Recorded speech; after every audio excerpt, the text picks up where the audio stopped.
Bueno,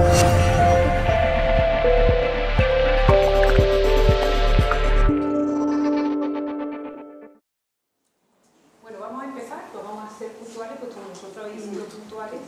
Pediros disculpas por la que hemos estado poniendo la instalación, porque parece ser que la Casa de la Sirena había anotado que la actividad empezaba a las 6:30.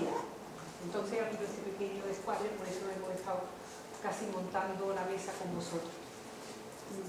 Bueno, mi nombre es Berta y en nombre del Círculo de Espiritualidad y Derechos Humanos de Podemos, pues os doy la bienvenida. Y además os agradezco muchísimo vuestra presencia aquí y la presencia de los ponentes que generosamente van a compartir su tiempo con nosotros. Os puede extrañar que en un círculo de Podemos, que es un partido político, como todo el mundo sabe, pues haya un círculo de espiritualidad.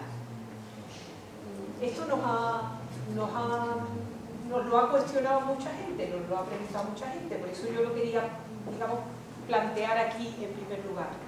Nosotros entendemos la espiritualidad como una dimensión profunda del ser humano. Es una dimensión que nos lleva a interiorizar, a entrar en nuestro interior, a tocar nuestra conciencia, a tocar nuestro ser profundo y desde ahí pues cuestionarnos pues, sobre el sentido de las cosas que hacemos, el sentido de nuestra vida, elegir un sistema de valores, tener conciencia autocrítica de los estragos que hace el ego en todas las cosas que hacemos, en las incongruencias que hay muchas veces entre lo que pensamos, decimos y hacemos. Entonces, así entendemos nosotros la espiritualidad como una dimensión profunda, inherente y propia de todo ser humano. Entonces, como podéis imaginaros, la espiritualidad es muy necesaria para estar en política, porque es importante que la política se haga con conciencia, se haga con un sentido autocrítico, se haga desde esta dimensión profunda de lo que somos, de sentirnos vinculados a todo, para que la política realmente sea lúcida. Y también hace falta la política para la espiritualidad, nosotros también lo entendemos así, porque la espiritualidad sin política, es decir, sin una proyección hacia los demás, en este caso a través de lo público, de trabajar por el bien común, pues muchas veces se puede quedar en un ensimismamiento, se puede quedar en una práctica desconectada de la realidad o en una práctica circunscrita prácticamente a tu círculo personal. Entonces, para nosotros, la política y la espiritualidad van juntas porque la una le da acción y compromiso por el bien común, y la otra le da, como es lógico, lucidez, le da honestidad, le da lucha contra la corrupción y contra la incoherencia personal y colectiva. Muchas veces nosotros hemos notado el rechazo incluso o la estridencia con que suena lo de espiritualidad y política dentro de nuestros propios círculos políticos también, no solamente desde los círculos espirituales. ¿Por qué? Pues porque la mayoría de las veces la espiritualidad se ha entendido como religión, vinculada a la religión, cuando la religión realmente en su expresión va vinculada pues a un lugar de culto, va vinculada a unos ritos y a una liturgia, a unas normas o en su caso incluso hasta dogmas, y por supuesto a una jerarquía normalmente integrada por hombres que hacen de intermediarios entre la divinidad y los seres humanos, los fieles. Entonces nos encontramos con que todos los seres humanos son espirituales, pero no todos los seres humanos son religiosos, tienen una vinculación religiosa. Así nació nuestro círculo, desde este planteamiento de una exigencia de ética y de honestidad para hacer política. Nosotros nos dedicamos, ¿quiénes somos? Pues somos un círculo temático de Podemos. ¿Esto qué quiere decir? Pues que es un círculo que se extiende por toda España, por todos los territorios es el mismo círculo. Entonces lo tenemos en varias provincias andaluzas y en varias comunidades autónomas. Y su centro está en Madrid.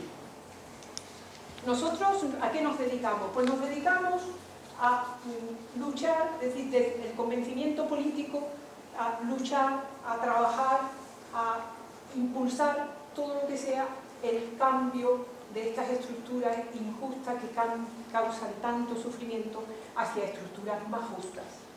Trabajamos con los derechos básicos de las personas, pero nosotros no impulsamos, lo que hacemos es apoyar y unirnos a movimientos sociales, es decir, a quienes de verdad lo protagonizan. Por ejemplo, pues estamos presentes en la lucha de los pensionistas, estamos en Marea Verde por una educación pública, estamos en Marea Blanca por la sanidad pública, y vamos luchando desde también nuestro partido, tratando de que las propuestas políticas que se hagan estén al servicio del bien común en una sociedad tan depredadora, tan excluyente de muchos seres humanos y tan depredadora de la naturaleza. Por lo tanto, desde el punto de vista sociopolítico, pues pretendemos una democracia real, participativa, una democracia honesta y una democracia igualitaria, donde haya, lógicamente, una igualdad entre los hombres. Nosotros estamos también apoyando la lucha de las mujeres contra la violencia hacia las mujeres. ¿Cómo lo hacemos? Pues lo hacemos de una manera muy sencilla, optando por una ética del cuidado. ¿Eso qué quiere decir? Pues que en nuestras asambleas nos cuidamos entre nosotros, lo primero. Nos formamos, casi siempre empezamos por un momento de silencio y de meditación en nuestras asambleas, cosa que nuestros compañeros de la mesa nos van a dar la oportunidad de poderlo hacer hoy también. Es decir, un rato de silencio para poder entrar en esa dimensión honda que cada uno lleva dentro y que a cada uno le resuena y le habla con una voz probablemente distinta o igual, y ahí todos somos uno, ¿no? O todas somos uno. ¿Cómo hacemos? Pues trabajamos en la asamblea, como digo, en la asamblea pues hacemos actividades de formación, compartimos textos, vídeos, trabajamos sobre la realidad, nos comprometemos con los momentos políticos de elecciones, ahora empezamos a trabajar también la confluencia de cara a las municipales, y además también hemos hecho cursos de mindfulness, de Qigong para la salud. El año pasado trabajamos también mucho con una amiga que está aquí, dejando también nuestra sede, y haciendo una mesa redonda con el tema de inmigración. Entonces, desde ahí es lo que hacemos. Digamos, crear conciencia, tratar de poner lucidez y compasión y diálogo en el mundo social y político que nos rodea. Este año vamos a, además, esta es la primera actividad que hacemos de cara al público y de cara a que podemos compartir con vosotros. En el mes de marzo vamos a hacer una nueva reedición del Pelícano Vivo. Nuestra sede está en la Plaza del Pelícano número 1, y ahí lo que vamos es a invitar a la vecindad, a todo el vecindario, convocar a todo el vecindario para poner en común las necesidades de personas mayores, personas paradas y personas inmigrantes.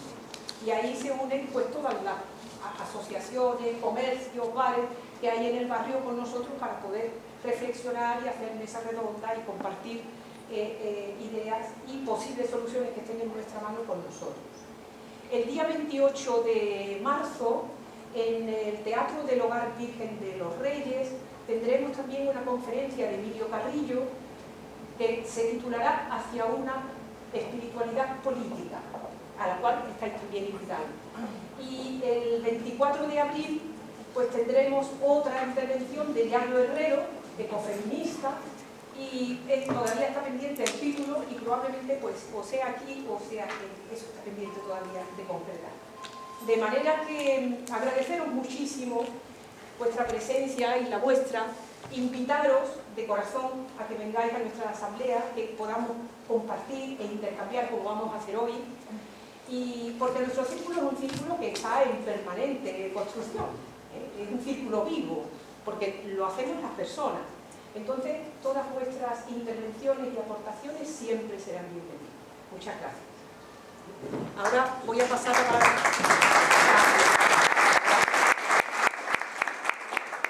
Hay una mesita allí al final en la que hemos dejado unos folletos que son un poco también explicativos de lo que es el círculo.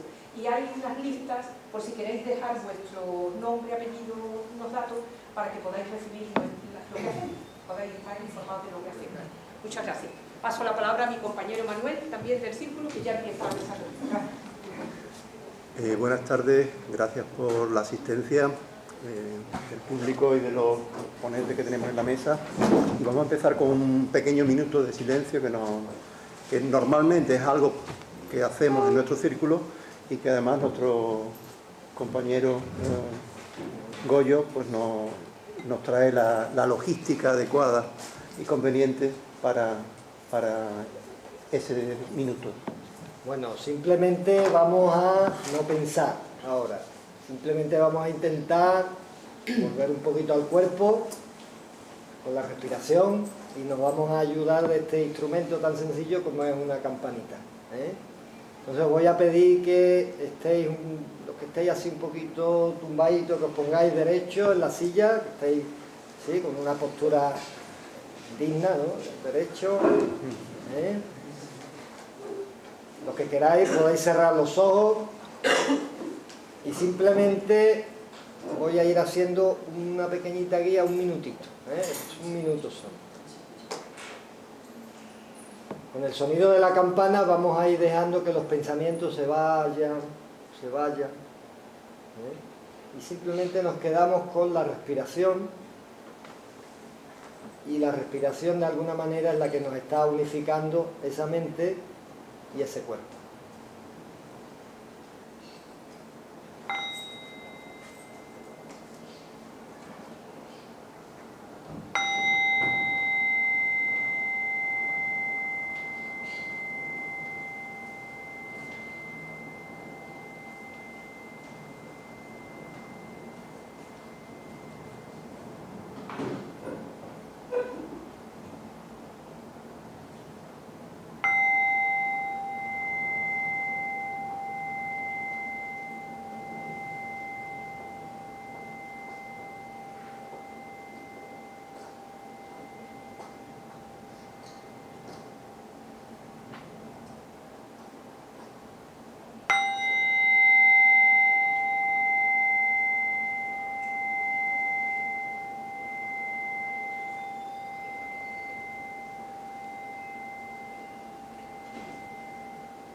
Tomamos contacto con nuestra respiración,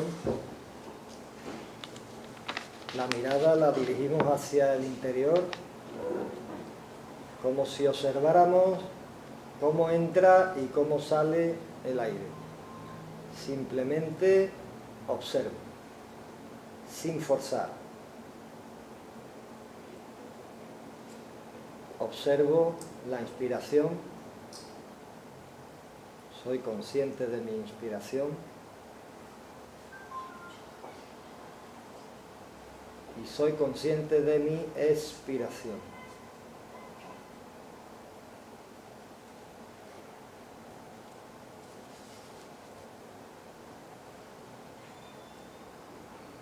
Con la expiración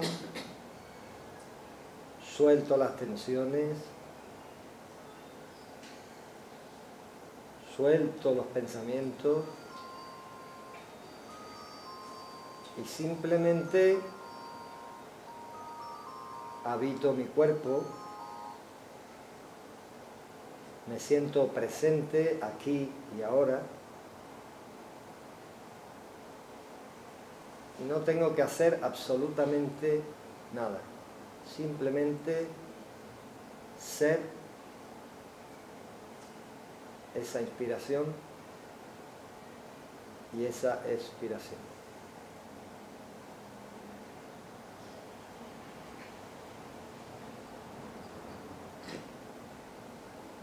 Calmo, relajo,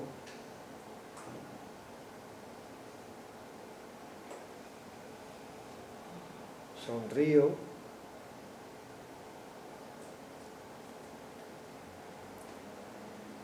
y suelto la preocupación, la tensión.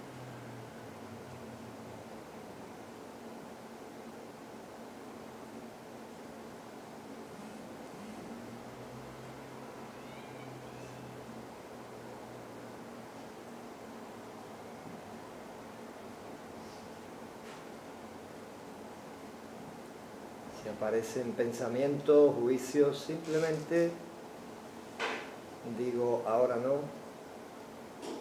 y vuelvo a la respiración consciente.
Muchas gracias. Vamos a empezar la mesa redonda.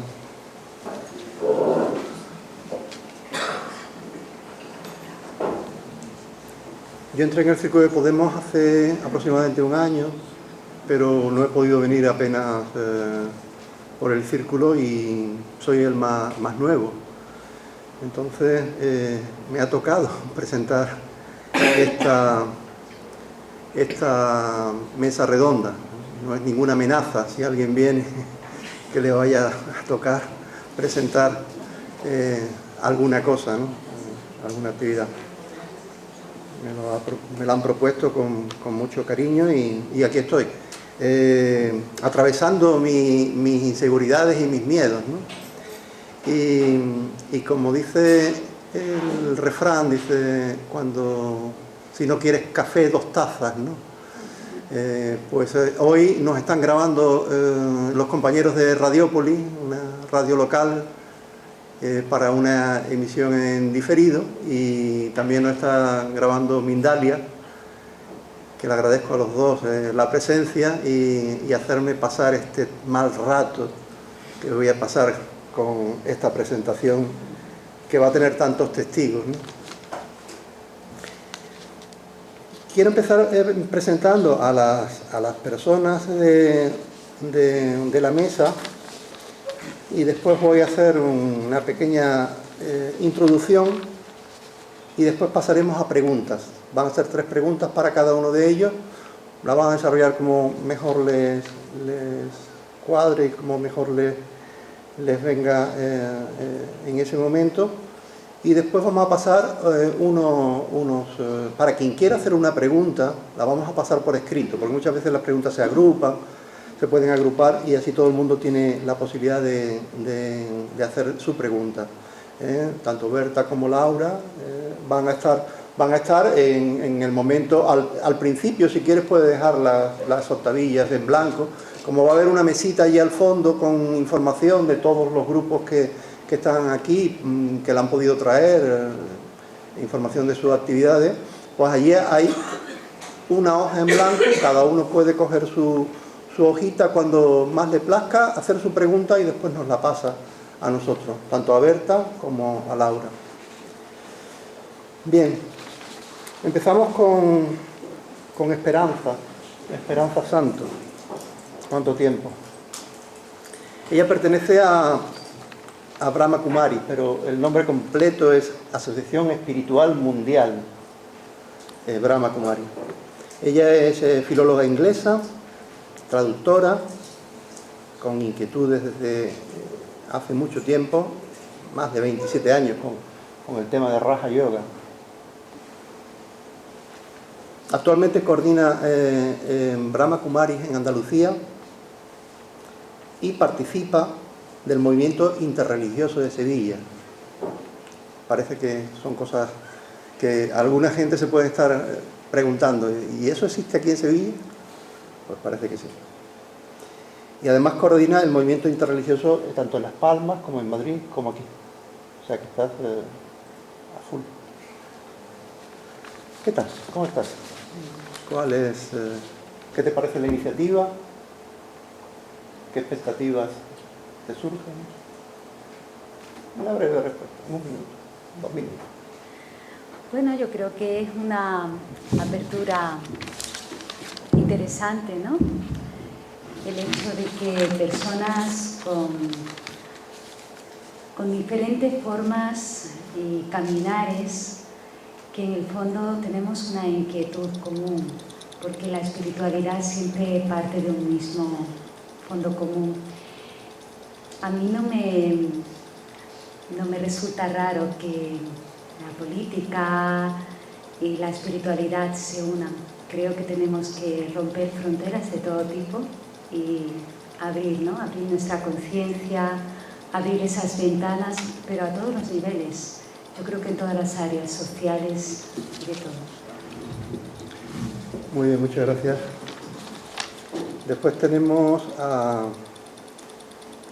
Goyo Hidalgo, mejor que Juan Gregorio, ¿no? Él viene aquí por el budismo y el zen, una manera peculiar de ser budista.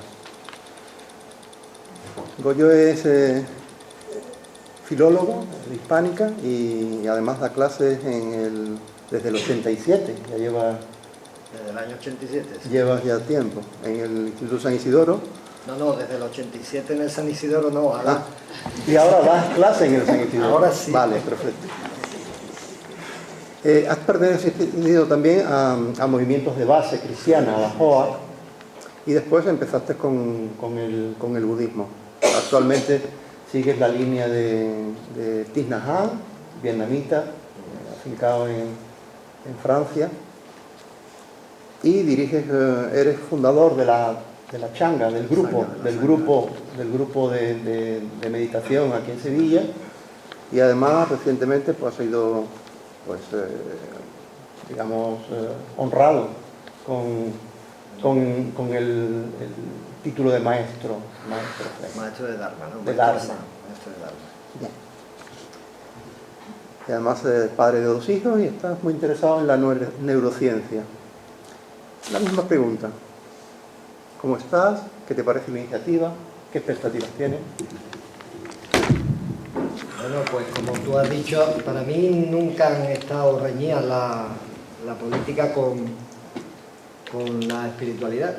Es decir, me he movido en los dos terrenos como pez en el agua. O sea que no ha sido nunca algo extraño y además en una dirección determinada. Evidentemente no una dirección conservadora, sino más bien todo lo contrario, progresista.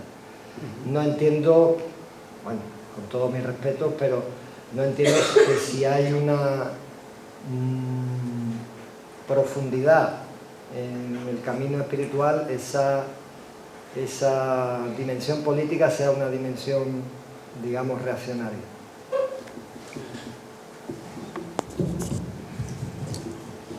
Muchas gracias. Tenemos ahora otra persona, Mercedes López. Y Herrera por mi madre. Y Herrera por mamá.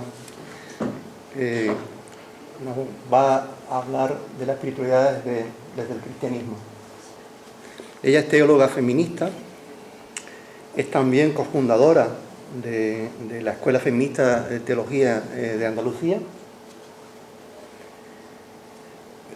Ha cursado cursos de ciencias religiosas en varias universidades, Comillas, Salamanca. Y además es presidenta de la Asociación de Mujeres y Teología de Sevilla. pertenece a la Asociación de Teólogas Europeas y hace un rato nos ha contado una anécdota divertida de teología en Polonia. Y también estás en temas en grupos de formación feminista. Además ella es enfermera y también trabaja en temas de salud fuera parte de su profesión.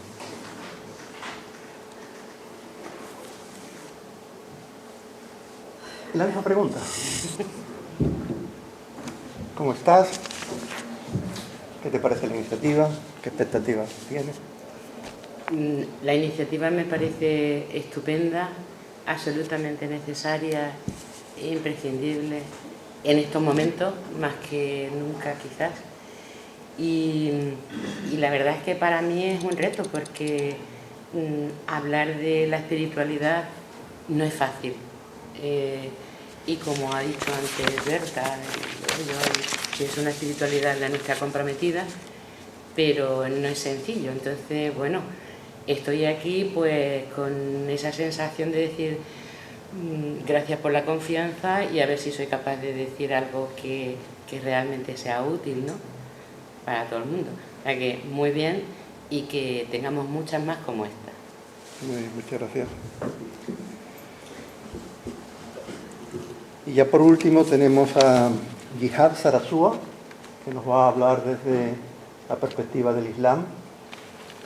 Él es presidente de la mezquita Isbilia, de aquí de Sevilla, que está por la zona de Amate. Y del Centro Cultural Islámico. Es promotor de la mezquita de Sevilla, es también imán y cadí, que sería el notario, ¿no? Sí, dentro de la estructura organizativa del Islam. Origen de la palabra alcalde. Al-Cadí. Notario. Es director y promotor de actividades sociales y culturales en el ámbito del Islam y la inmigración, y representante de foros locales como Somos Migrantes, Reanti Rumores. Y después, como profesión, tiene una que es muy bonita: dar salud y dar belleza. Él es jardinero. Jardinero. ¿Y qué tal? ¿Cómo estás? ¿Qué te parece la iniciativa? Salam aleikum. Ante todo, agradeceros la oportunidad que nos dais de hablar como musulmán del Islam, porque esto no es habitual. Lo habitual que del Islam o de los musulmanes hablen otros. Y el hecho novedoso es el que se nos dio la oportunidad de hablar del Islam y de los musulmanes a los propios musulmanes. Eso ya por lo pronto es un éxito, una maravilla, una oportunidad fantástica que yo quiero aprovechar en esta tarde y agradeceros, ¿no? Y por supuesto, bienvenida a esta iniciativa y muchas más como esta. Gracias. Muy bien. Cuando yo me planteé la presentación del tema, empecé a pensar, porque me lo sugirió Berta hace poquito, y bueno, me puse un poco a pensar qué me llamaba, qué me tocaba a mí de estas cuatro religiones y de las espiritualidades que se pueden desarrollar en esas religiones. Entonces, lo primero que vi fue que estábamos muy bien armonizados, en género estábamos cumpliendo. Teníamos una perfecta armonía, porque además Berta se había encargado de llamar a 2 personas, yo me había encargado de llamar a 2 personas, y coincidieron que teníamos una paridad perfecta en la mesa. Después, cuando me puse a pensar en la espiritualidad y de dónde venía esa espiritualidad de las religiones, me empecé a dar cuenta de que todas son de Asia. Todas tienen su foco de nacimiento en Asia, ¿no?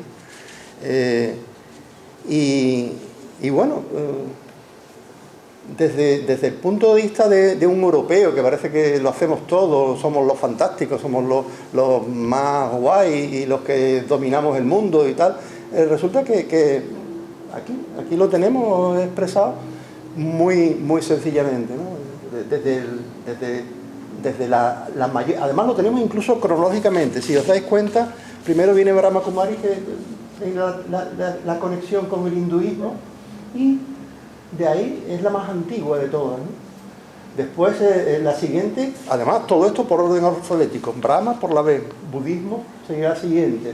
Y resulta que, bueno, pues por un camino, una evolución, una otra alternativa frente al hinduismo, pues surge de un hinduista precisamente, surge el budismo, y más allá del Tíbet, pues empieza a expandir, a desparramar, y yendo hacia la costa del Pacífico y por el Índico, expandiéndose el Islam, llegan a un sitio donde hay una colisión suave. Yo la he visto en Vietnam, la antigua Indochina.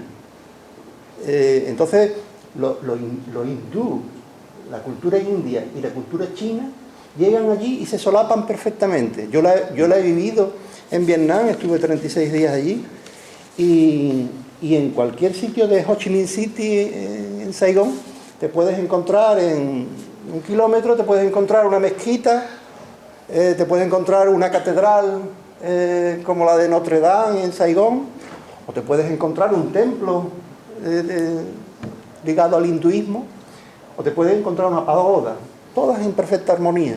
Curiosamente, en un país comunista que dice, parece que lo que hace la política es esterilizar. Habrá alguna política que sí, esterilizar las ideas, pero curiosamente allí yo lo encontré el mayor sitio de libertad, junto con Occidente avanzado, como puede ser grandes capitales multiculturales, como puede ser París o Londres.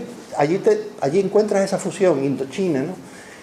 Y después seguía yendo en el cristianismo, que empezaba ya la fe, y mira, surge también en Asia, se expande por todo el Mediterráneo, y en un momento dado, y cree en un solo Dios, ¿no? Aunque después evoluciona hacia un trinitarismo, a lo trinitario, ¿no? Que esa es un poco, ahí es donde surge el Islam, ¿no? Cuando el Islam dice, antes éramos unitarios y ahora son trinitarios, entonces se expanden por el Mediterráneo, se quedan con el flanco sur, los cristianos se quedan fuera del flanco norte y llegan a nuestra tierra, colisionan en Andalucía. Sin embargo, aquí no encuentras la misma situación, ¿eh? Las mezquitas han desaparecido, solo hay iglesias, aunque antes fueran mezquitas, incluso algunas mezquitas se le han hecho catedrales dentro, ¿no? Entonces, había como una especie de interconexión, es decir, por un lado teníamos una gran cordillera montañosa que no permitía la conexión, por otro lado teníamos un gran mar, que es un mar de conexiones, y entre ellos no hay conflicto y entre nosotros parece que sí. Es curioso, ¿no? Porque precisamente una cordillera que es más inhóspita, cuando llegan a contactar, hay armonía. Y sin embargo aquí, con un mar que es fruto de caminos y mil rutas de conexión, no lo hay, ¿no? Entonces, eso me llamó la atención, me llamó mucho la atención. Entonces vamos a empezar a hacer un poco habiendo hecho una interrelación espacio-tiempo de las 4 religiones, vamos a volver un poco a la espiritualidad. Desde tu visión, desde tu vivencia, ¿cómo podrías tú explicarnos en qué consiste la espiritualidad desde tu grupo, desde tu religión?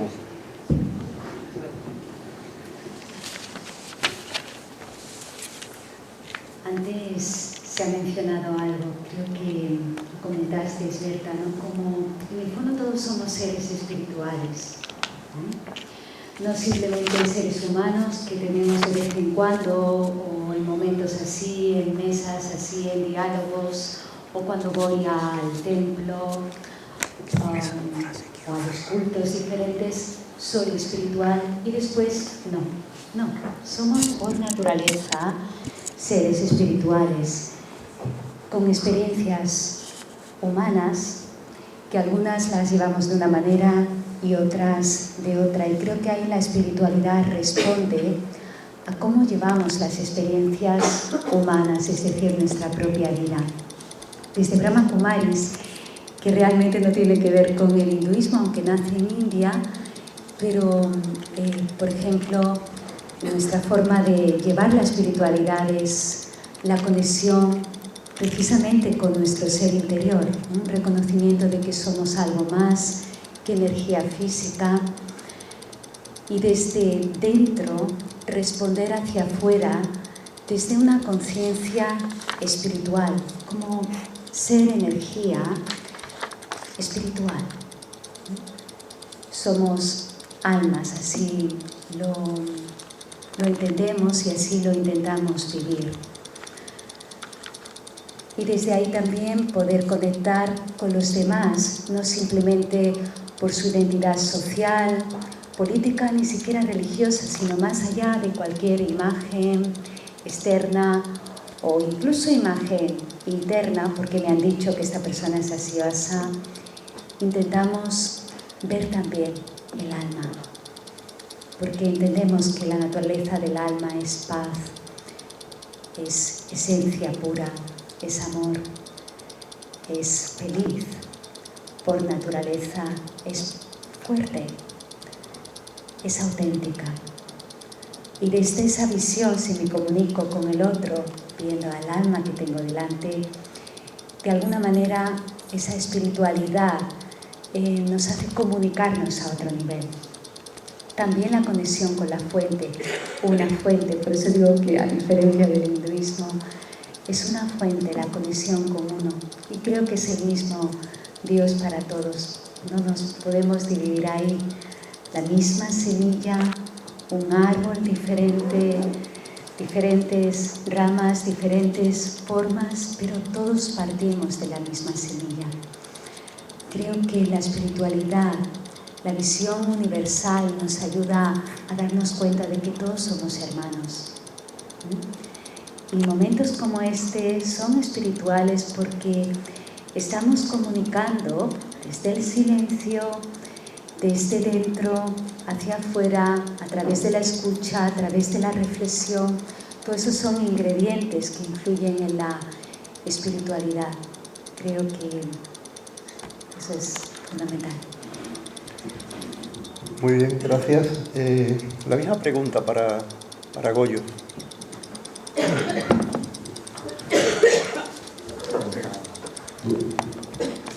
Bueno, yo creo que podemos ser conscientes de que la palabra espiritualidad quizá a muchas personas les repele un poco, tú lo has comentado antes. A mí me gusta mucho un término que una filósofa, ella es profesora de la Universidad de la Autónoma de Madrid, Mónica Caballé, habla de la filosofía sapiencial. Y dice que la filosofía nació no como ese acto de especular con la cabeza totalmente desconectado de la vida, sino todo lo contrario. Es decir, que los filósofos en la antigüedad eran personas que se comprometían con aquello que pensaban. No había dualidad entre pensamiento y vida. Entonces, quizá en esa búsqueda profunda podríamos sustituir, para aquellas personas que, por ejemplo, como yo, que soy agnóstico, podríamos sustituir el tema de espiritualidad por el tema o el nombre de filosofía sapiencial. En el budismo no se plantea el tema de la creencia, es decir, no es algo imprescindible.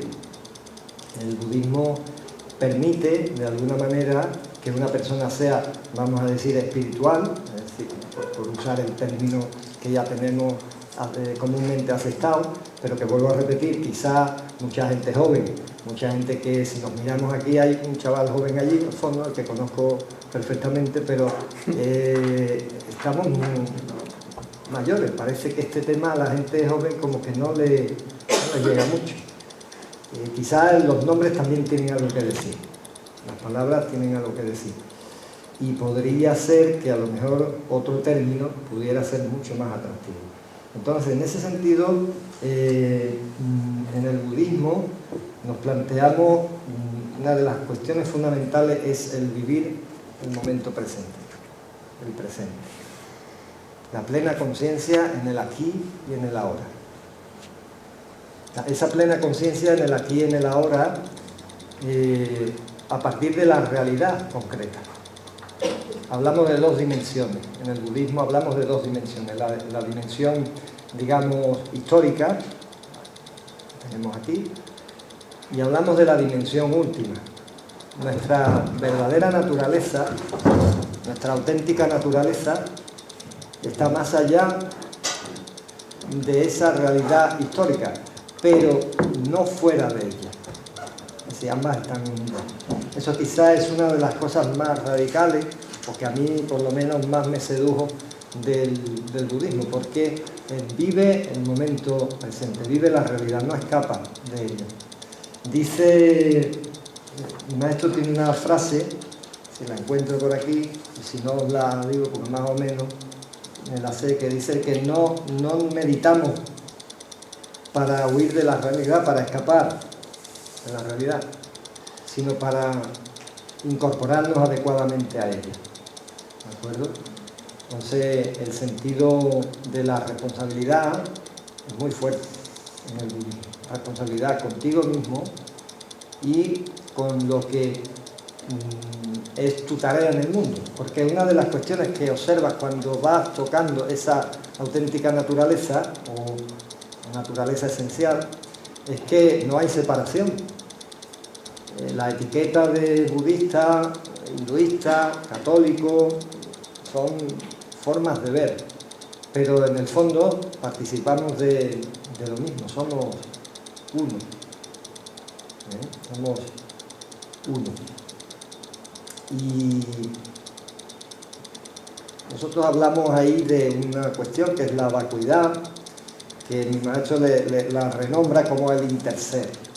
El interser plantea que si tienes un poquito de esa visión profunda, verás que en una taza de té, si eres meditador, verás la nube en la taza de té. Gracias a esa nube, gracias al sol, aparece esa taza de té. Si eliminamos todos esos elementos, quitamos el agua, quitamos el sol, ¿qué queda? Entonces todo está hecho de todo. Y entre tú y yo, la nube, no hay separación real. Esa es la visión desde la espiritualidad, digamos, un poquito, porque toda definición en 5 minutos es una traición. Yo lo siento, pero no puede pasarte un minutillo más. Bueno, pues no sé, ¿qué más podría así? Ya me deja ahí.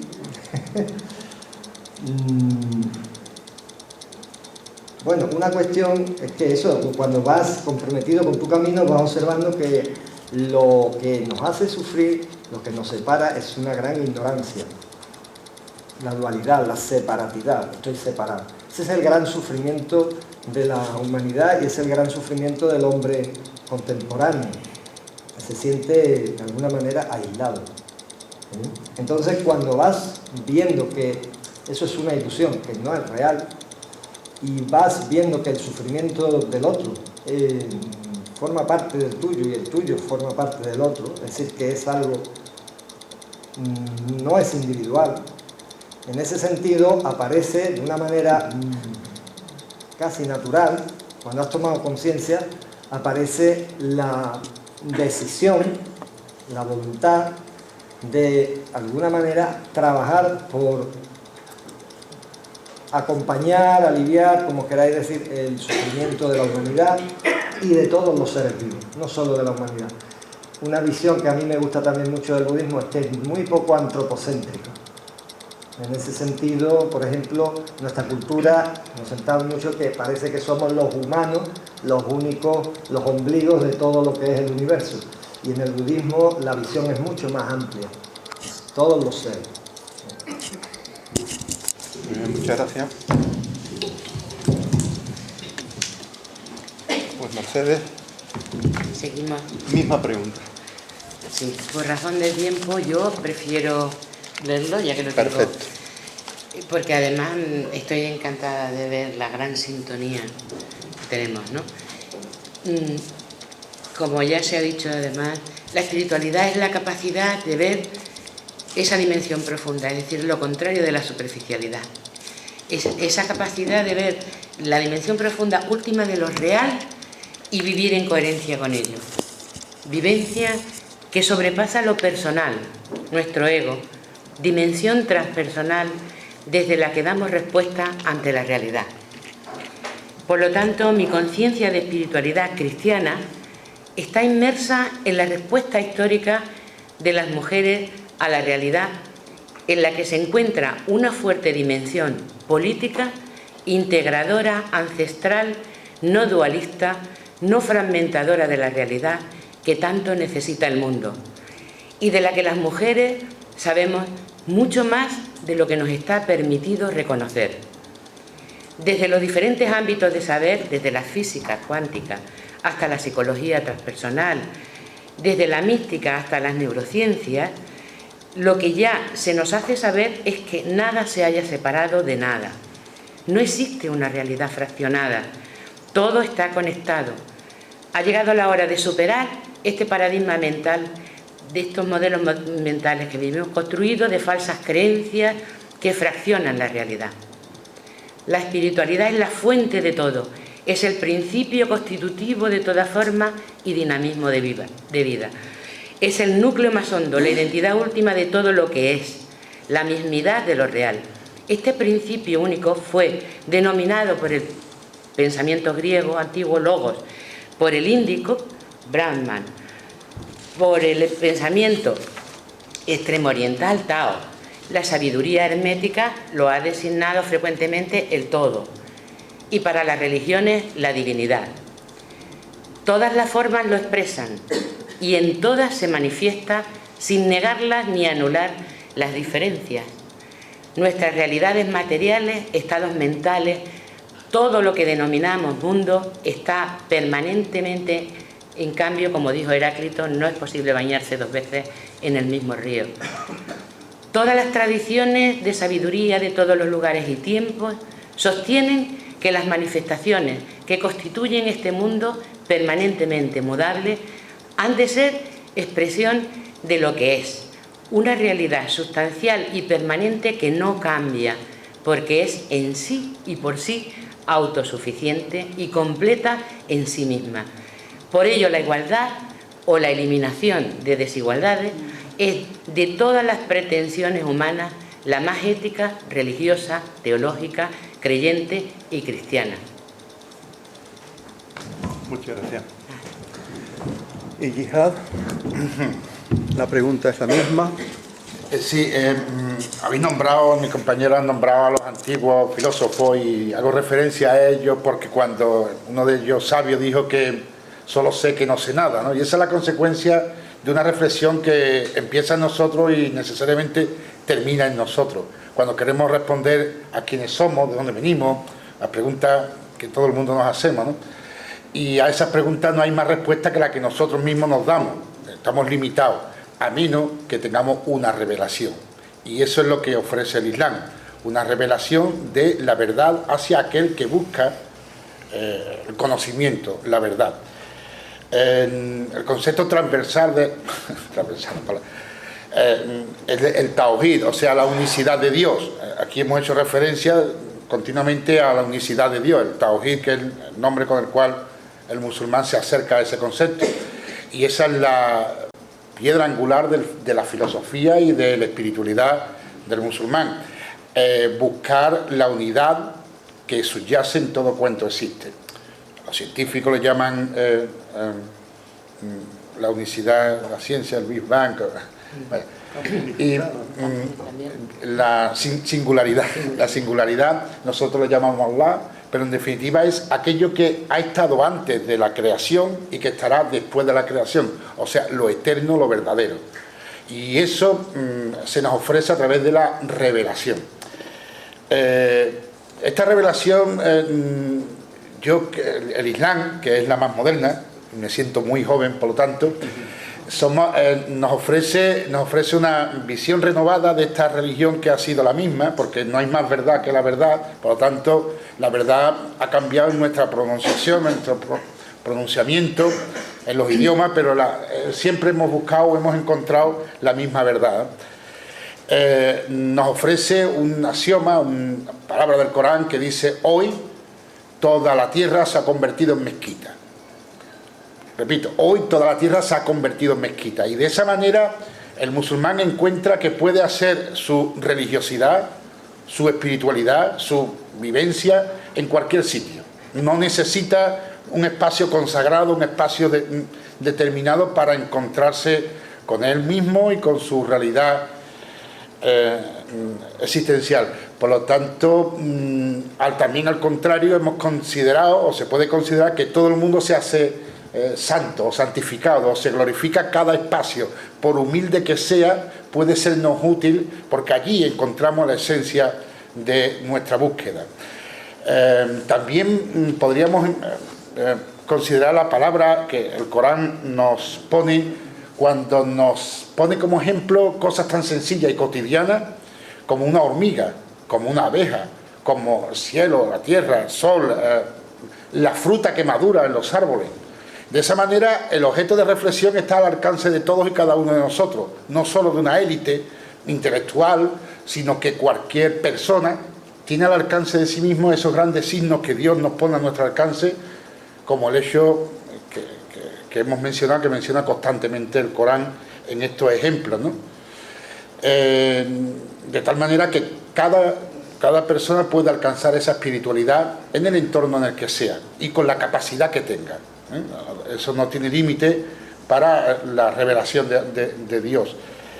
Y cuando nosotros hablamos de espiritualidad, siempre, en el Islam siempre pensamos en esas tarikas sufí, donde se manifiesta de alguna manera muy fuertemente, o muy visiblemente, mejor dicho, esa espiritualidad. Y tenéis que saber que estos grandes hombres, ¿no?, que manifiestan esa espiritualidad tan fuerte, pues lo hacen desde un entorno laboral, por ejemplo, tan humilde como el de ser jardinero, o carpintero, o labrador. De esa manera, a mí me gusta ver el Islam como una especie de democracia o democratización de la espiritualidad, en que cualquiera de nosotros podemos alcanzar en los más altos grados de sabiduría. Y ese es el reto, ¿no? Ese es el reto al que él nos lanza, la espiritualidad y hacernos sabios al comprender qué es lo que hacemos aquí, ¿no? En definitiva. Muy bien, muchas gracias.